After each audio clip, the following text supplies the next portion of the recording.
Olá você, muito bom dia. Está no ar a primeira edição do programa do Mister Mengão, o seu telejornal com as notícias do Flamengo. Atacante pode deixar o Flamengo e ser anunciado pelo Bahia. A condição para o negócio é exposta. Vamos conhecer os principais argumentos da defesa do Gabigol.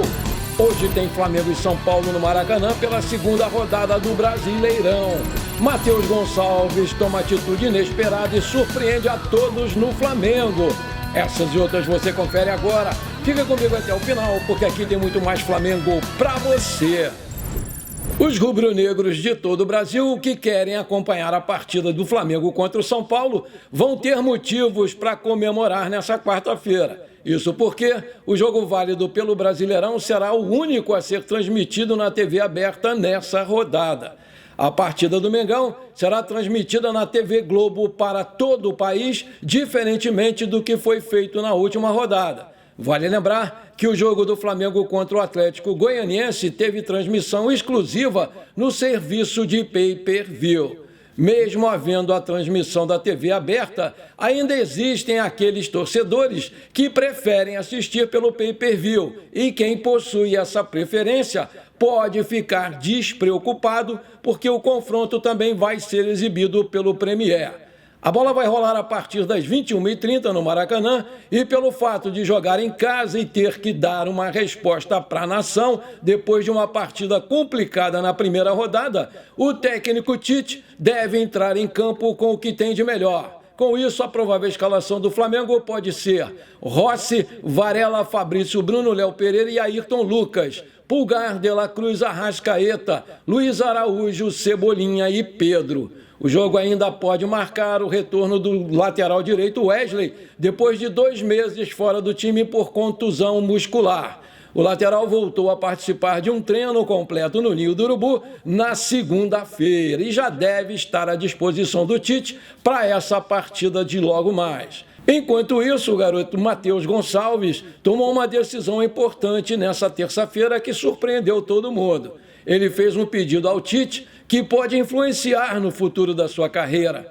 O jogador quer voltar a jogar pela categoria sub-20, pois não tem recebido oportunidades no time profissional. Os jovens de 18 anos querem enfrentar já o Palmeiras nessa quarta-feira às 15h15 no estádio da Gávea. A escala da arbitragem para Flamengo e São Paulo já foi definida e vai contar com o comando do Anderson Daronco, assistido por Rafael da Silva e Maurício Coelho. Fábio Augusto será o quarto árbitro, enquanto no VAR nós teremos Rodrigo D'Alonso. Provável escalação do São Paulo: Rafael Arboleda, Diego Costa e Ferrarese ou Wellington, Igor Vinícius, Pablo Maia, Alisson Galopo e Michel Araújo ou Ferreirinha. Na frente, Luciano e Caleri. A expectativa é que tenhamos um público entre 40 a 45 mil pessoas. Aí eu te pergunto, quanto você acha que vai dar o jogo aí essa noite? Qual vai ser o placar? O meu vai ser 2-0 Flamengo. E o seu? Coloca aí. Um dos maiores jogadores da história do futebol brasileiro, Romário, de 58 anos, está de volta aos gramados e vai disputar a segunda divisão do Campeonato Carioca. Ídolo do Flamengo e atualmente presidente do América do Rio de Janeiro, o baixinho vai defender o Mecão no torneio. Senador, presidente de clube de futebol e agora jogador ex-aposentado Romário, vai defender as cores do time que administra e, nesse meio tempo, vai doar o seu salário que recebia, porque é obrigatório por contrato, ao time americano. Torcedor declarado do América, Romário terá a oportunidade de fazer história simultaneamente pelo Clube do Coração, como jogador e presidente, para a disputa dessa edição da segundona do Cariocão. O baixinho já conversa com o treinador de modo a encontrar a melhor maneira dele ser utilizado. O Campeonato Carioca Série A2 tem início previsto para o dia 18 de maio e vai ter a participação de 12 times: América, Americano, Araruama, Arte Sul, Audax Rio, Cabo Friense, Duque de Caxias, Maricá, Olaria, Petrópolis, Resende e Serrano, com a classificação dos 4 melhores. No jogo do primeiro turno do Brasileirão, a torcedora palmeirense Gabriele Anelli, de 23 anos, infelizmente morreu após uma briga generalizada entre flamenguistas e palmeirenses palmeirenses nos arredores do Allianz Parque. Por conta dessa recente situação, cogitou-se até que o jogo do próximo domingo entre as equipes ocorresse com torcida única. Porém, um dirigente do Flamengo se manifestou sobre essa situação. Por meio das suas redes sociais, um membro do Conselho de Futebol do Flamengo, Diogo Lemos, informou, aspas, o jogo contra o Palmeiras, domingo, em São Paulo, não vai ser com torcida única. Vai haver, sim, venda de ingressos online para a torcida do Flamengo. Em breve, vão ser divulgadas as informações. É direito do nosso torcedor a acompanhar o Flamengo onde ele jogar e brigaremos sempre por isso. Finalizou a nota nas redes sociais. Acontece que para esse jogo vão ser disponibilizados menos de 5% dos ingressos para a torcida do Flamengo, com preços quase que com o valor dobrado, né? E os palmeirenses aí estão arrepiando. O Flamengo pretende fazer a mesma coisa quando o jogo for aqui no Rio de Janeiro pelo retorno do Brasileiro. Como a carga de ingressos vai ser de 41 mil, a torcida do Flamengo só vai ter direito a 1.700 ingressos, ou seja, 4,14% desse total. A segunda rodada do Campeonato Brasileiro começou ontem com uma partida. O Bahia recebeu o Fluminense na Arena Fonte Nova e depois do atraso devido a um tremendo temporal em Salvador, a equipe nordestina saiu vitoriosa por 2-1 com gols de Caio Alessandro e Cauli de virada.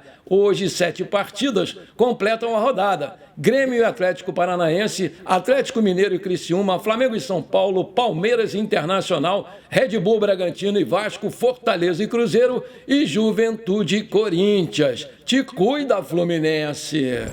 O Gabigol, junto com os representantes do Flamengo, utilizaram duas argumentações na tentativa de conseguirem o efeito suspensivo para sua punição. A primeira é o periculum in mora, o perigo da demora, enquanto a segunda está relacionada ao fumus boni juris, que é a fumaça do bom direito. Isso porque a defesa do jogador teme que ele perca grande parte da temporada de 2024.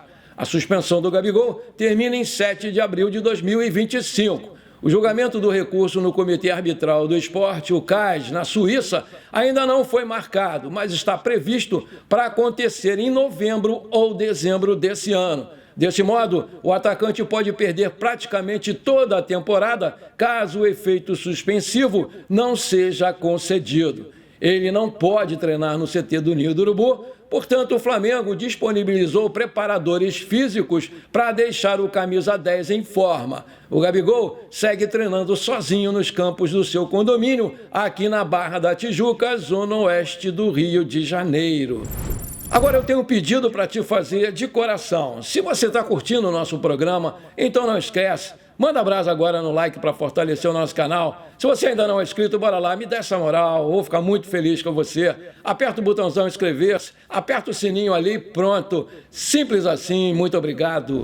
Segundo o portal Fanáticos Fla, o Flamengo não descarta vender jogadores na janela de transferências que vai se abrir no meio desse ano, porque tem uma meta de arrecadação de 108 milhões de reais no que diz respeito à venda de jogadores. O time entende que, em caso de uma boa proposta, pode liberar, sim, alguns nomes. Um deles é o jovem atacante Lohan, tido como uma das principais joias do time e que vem despertando o interesse de grandes equipes europeias. O Manchester City da Inglaterra é um desses times interessados, assim como o Real Madrid, embora por hora nenhum dos clubes tenha avançado. Caso seja de fato comprado pelo Manchester City, o Lohan pode acabar parando no Bahia, que é um time do grupo. Isso porque o atleta não teria espaço na equipe do Guardiola logo de cara e seria repassado a alguns dos times que compõem o grupo City, sendo um deles o Bahia.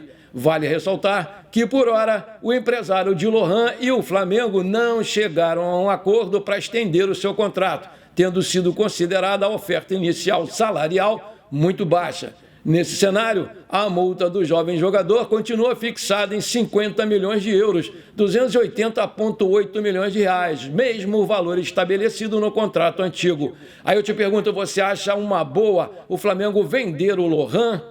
Coloca aí! Antes de terminar o nosso programa de hoje, conforme eu prometi, eu quero mandar aqueles abraços pra galera que me pediu e que tá sempre aqui comigo prestigiando o nosso canal. Lembrando que é toda quarta-feira e todo sábado que eu mando os abraços. Bora lá! Alô, meu amigo Edmilson de Porto Seguro, na Bahia. Alô, amigo Renilson Marcos de Santa Luzia do Paruá, no Maranhão.